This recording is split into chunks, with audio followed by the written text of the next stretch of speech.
soo aragtaa shacabka reer Laascaanood muddo hal daqiiqa in ciidanka Soomaaliya uga saareen Laascaanood hal daqiiqa maxay tahay nusikan haday kaga saarayaan xataa way ku bogaadinayaan daqiiqad yar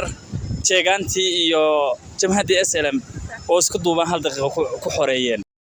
السلام عليكم السلام صحابتي ميل بدي داونشان ميل كستا igala socotaan waa miskiintina yaroo xanuunka bacdi idin soo laabatay YouTube ka subscribe ta share ta wax kasta boqolka keenana gaarsiin faanteen maanta waxaan duubanaa shacabka reer Gaalkacyood shucuurta ay ka bixiyaan shacabka reer Laascaanood iyo farxadda iyo dabaaldega ay xalay sameeyeen indihina idin macallinada shacabka reer Gaalkacyo waxay ka dhahaan reer Laascaanood in dhaqaaqay aragtaa shacabka reer Laascaanood muddo fikima inay uga saareen ciidanka Soomaaliland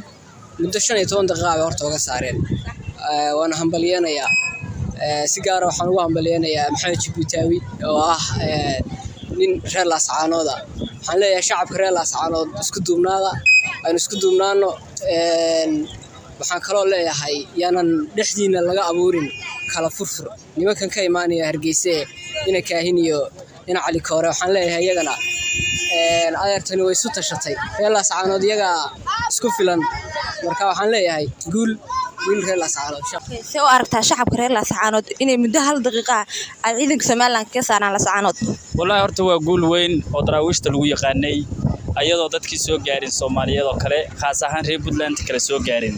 inay daqiiqad yar jeegantii iyo jamhadii SLM oo isku duuban hal daqiiqo ku xoreeyeen taasna waa guul aan rajeynaynay waxaan ugu baaqayaa inay ka bixin gobolkaas ay sida hadda ku qabsadeen ay ku sii joogaan maxaad fariin u diraysaa shacabka reer Sool wallahi horta shacabka reer Sool marka horeysa hambaliya u diraya marka xigtana waxa ugu baaqayaa inay gobolka ka bixin inta loogu imaanayo ciidamada Puntland iyo ka soo gaarayaan dadka kale oo hadii Ilaahay ku roon yahay u soo gurman doona meelo badan baa gurmadka uga rajeynaa insha Allah anagoo reer mudugana waa barbar taaganahay hadda libaaxiyadii meel hadda waxa oran karaa shacabka xoreeyay hadii libaaxiyadu u imaanayaan rag siliga ku ficin dhasha dirtana cunta waxaas loo arkay maslay Hargeysa murug galeeyeen laakiin soo wayna galaysaa insha Allah walaal soo aragtaa shacabka reer Laascaanood muddo hal daqiiqa in ciidanka Soomaaliland uga saareen Laascaanood waxaan u arkaa aad iyo aad way ku bogaadinayaa muddo hal daqiiqa maxay tahay nusikan haday kaga saarayaan xataa way ku bogaadinayaa waa ka shacabka reer Laascaanood waxaan leeyahay shacabka reer Laascaanood nimanka inay iska saadaan waxay tiin daraawiishtii magaalada u dhalatay baatiin waxa rabaa macnaheedu inaad meel iska muujisaan waa laga fiican yahay macnaheedu magaaladiina in la ku maamulo adinkoo daraawiishtii ah oo dadkii Ilaahay ku roon yahay odayaashii la yaqaan inay ka dhasheen waxaan leeyahay nimanka inay iska saadaan baan rajeynayaa waliba sikin daqiiqado yar aragtaa walaal muddo daqiiqado gudahooda in shacabka reer Laascaanood Soomaaliland uga saareen gabihaanba Laascaanood aad iyo aad ugu faraxsanahay waan ka dheereeynaya aad iyo aad ugu faraxsanahay waan u hambalyeynaya waxaan leeyahay halka ka sii wada reer Laascaanood oo dad dib iyo damiir la walayn ku yaqaanay haliyeeya ahaydeen hooyooyin iyo rag iyo dumar iyo haliyeeya oo kulligiin wada haliyeeya baatiin halka ka sii wada leeyahay halka ka sii haya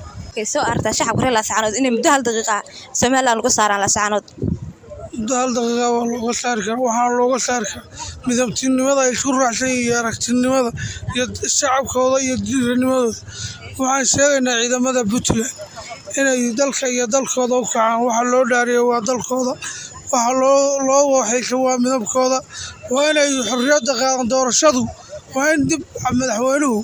waa in xoogaa dib loogu hakiyaa oo dalka iyo dalka dhiirimaadka waa inuu dalka la geliyaa oo dalka laga qabtaa cadawga gumaystaha ee Soomaaliland oo Soomaali diidka oo dadkii shacabka gumaaday in la iska qabto ayaa la rabaa Soomaalinimada ma rabaan gumaysta xun weeye waxaan leeyahay ismada Puntland inay u kacaan magaca waxa la isku hayaa waa irir iyo daarood alla isku hayaa wax kaloo la isku hayaa ma leh waxaana ka dambeeya Ismaaciil Cumar Geelle hawshan wadanka iyo dalalka ka dhacaya Ismaaciil Cumar Geelle hadduu madaxweyne dalka Soomaaliyeed yahay waa inuu waxyaalaha dhacaya wax ka qabtaa isaga wax qaban kara